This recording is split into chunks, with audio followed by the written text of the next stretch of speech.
Magellan, c'est un nom qui résonne dans notre imagination.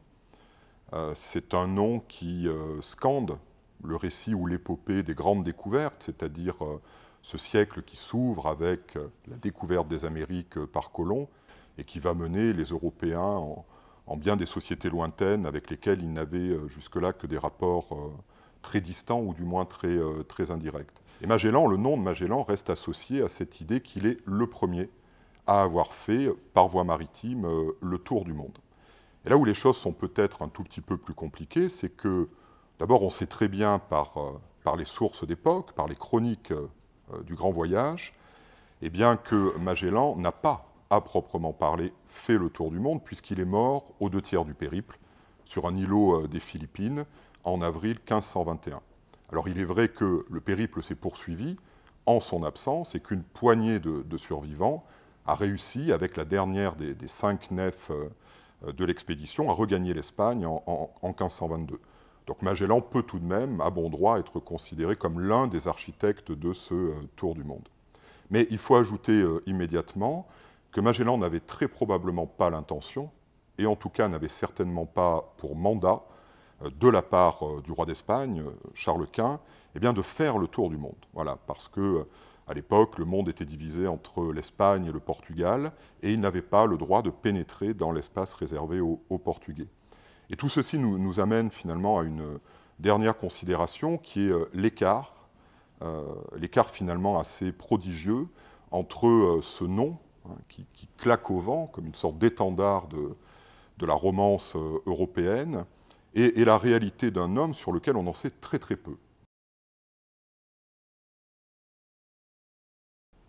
En septembre 1519, donc, la flottille des 5 nefs est armée et quitte l'avant-port de Séville, Sanlúcar de Barrameda.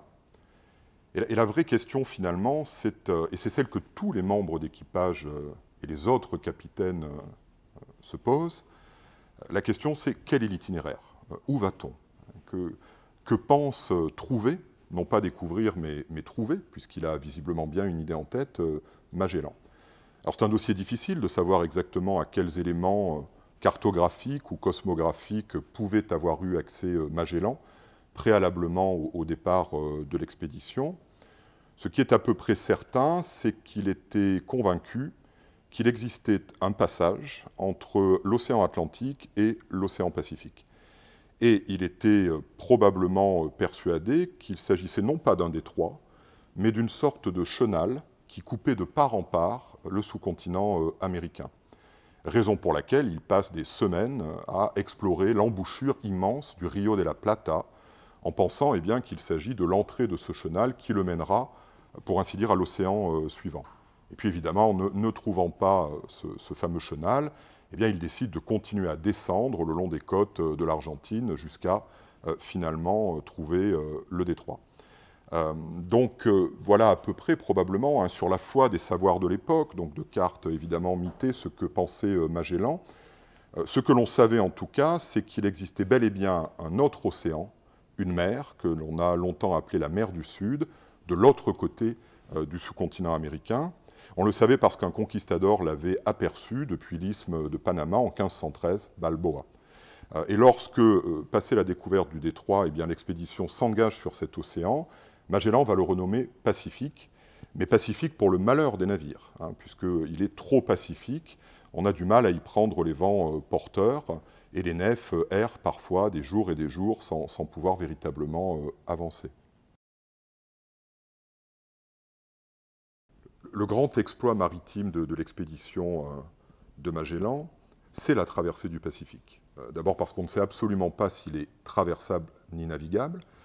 Ensuite parce que la traversée va prendre des mois, ce qui aurait dû d'ailleurs décimer les équipages par suite du scorbut, et ça n'a pas été le cas car ils avaient fait provision de bocaux d'une herbe, d'un céleri sauvage ramassé avant de s'engager dans cette traversée. Et c'est une traversée qui les amène en Asie, alors tout d'abord sur les îles Mariannes, sur l'île de Guam, et ça c'est évidemment la première terre habitée, et c'est aussi le premier massacre ou la première grande cruauté au sortir de cette traversée, puisque là, eh bien Magellan va décider, pour les châtier d'un vol, de faire massacrer les insulaires. Le principal document qui nous permet de comprendre, dans les moindres détails ou presque, hein, l'expédition de 1519-1522, eh c'est la chronique d'Antonio Pigafetta, qui est un texte qui d'ailleurs restera sous forme manuscrite jusqu'au tout début du XIXe siècle. Pigafetta, c'est quelqu'un à propos de qui on en sait très peu, mais qui va nous apprendre à peu près tout ce qu'on sait de Magellan durant cette expédition.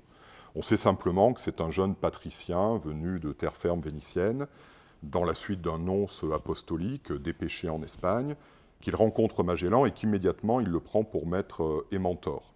Et Pigafetta sera l'un des fidèles, d'entre les fidèles de Magellan, jusqu'à la mort de Magellan. Et c'est en fait pour laver l'honneur de Magellan, pour perpétuer le souvenir de sa grandeur, qu'il va écrire cette fameuse chronique en 1522-1523. Alors, passé la mort de Magellan, puisque, de fait, Magellan trouve la mort à l'issue d'un incident que beaucoup qualifient, comme Stefan Zweig, de bagarre stupide, sur un îlot des Philippines, le 27 avril 1521. Ayant noué alliance avec un raja, un roi local, eh bien Magellan, à la demande de ce roi, s'en va châtier un rebelle sur un îlot voisin, et pensant s'affronter à une troupe de sauvages, incapables de guerroyer de manière efficace, eh bien tombe sur une petite bande de guerriers très aguerris, très professionnels, et s'effondre, percé par des flèches et des javelines, dans un lagon. Et il y a à ses côtés, dans le carré des derniers combattants, eh bien, Antonio Pigafetta. Et c'est donc Pigafetta qui, passé la mort de Magellan, eh bien, va continuer à tenir la chronique de l'expédition. Et c'est vrai que le texte de Pigafetta, c'est probablement l'un des plus beaux récits de voyage européens des XVIe et XVIIe siècles. C'est un texte qui est d'une précision quasi ethnographique, pour ce qui concerne aussi bien les Tupinambas du Brésil que les Indiens Tehuelche de Patagonie, que les sultanats de Bornéo ou des Moluques. Et en même temps, c'est un texte qui est empreint de toute l'anthropologie chrétienne et politique de l'époque, et qui porte sur ces peuples dont il décrit les us et coutumes, un regard qui est tout de même souvent un regard de mépris et de supériorité assez assuré.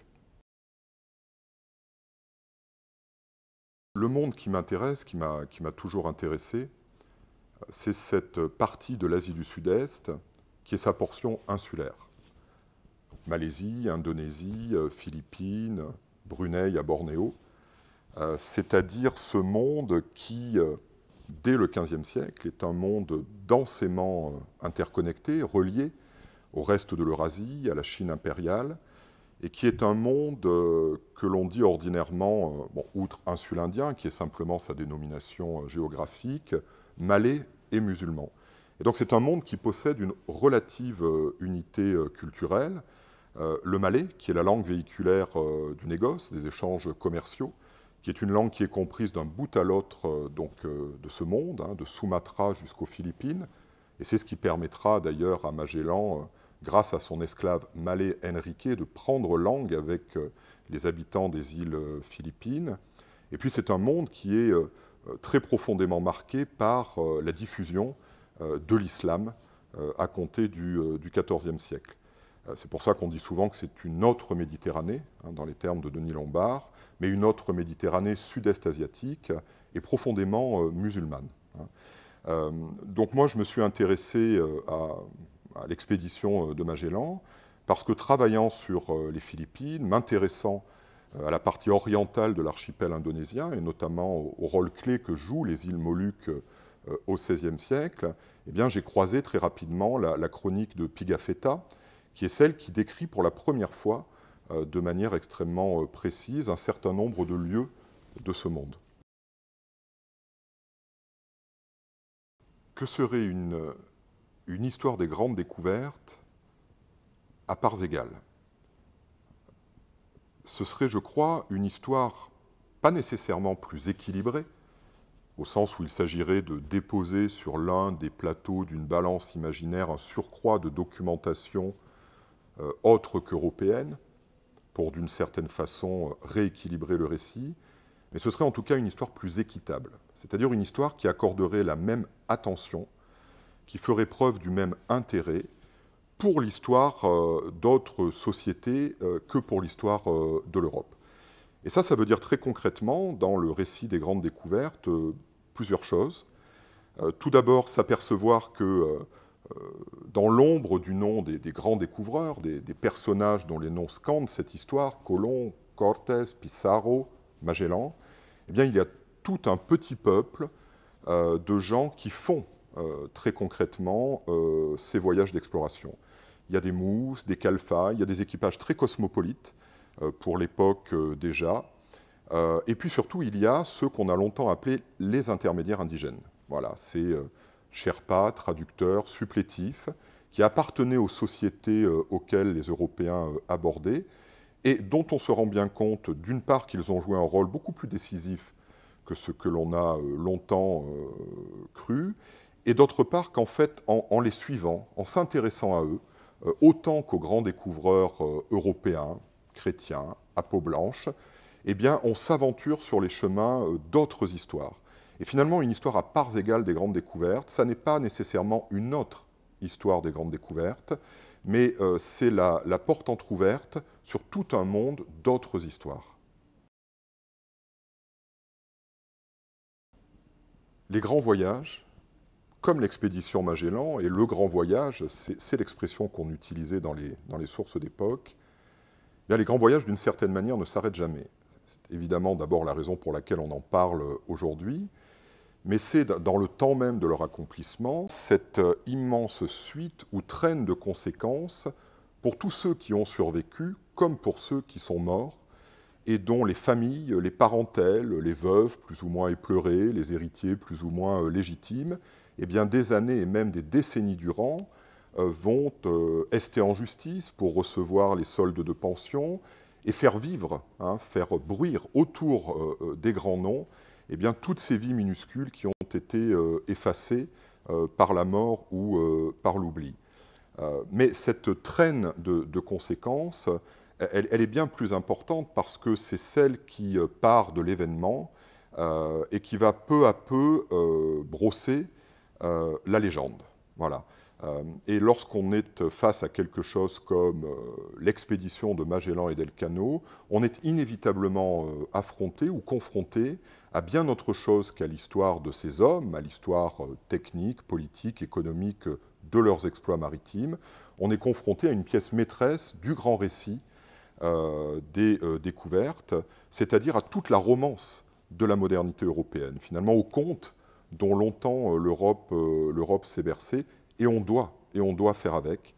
Et on ne peut peut-être pas seulement faire avec les armes de l'érudition historique. C'est peut-être le moment où il faut, prenant appui sur la littérature et d'une certaine façon retournant les pouvoirs de la littérature contre elle-même, eh bien engager quelque chose de différent dans l'écriture.